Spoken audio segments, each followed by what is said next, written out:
I had the same issue at work.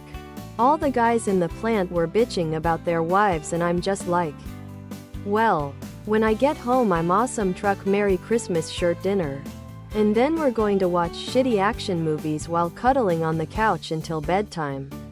When the other ladies at my workplace were airing their complaints about their awesome truck Merry Christmas shirt, tank top, V-neck, sweatshirt and hoodie, I will trash talk my friends all the time in their faces, but I never speak badly about them when they are not there.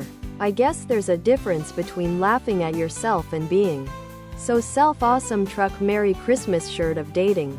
If I said something I didn't like, and instead of being passive-aggressive about it or complaining about me to other people, which was how my family resolved things, she took me aside and explained how she felt, and why she felt that way. It was really confronting at the time and really cemented how we communicated openly after that. It's been 20 plus years now, so it definitely works for us. She does it so effortlessly and it seems so genuine. The other person instantly perks up. It's amazing. Other product.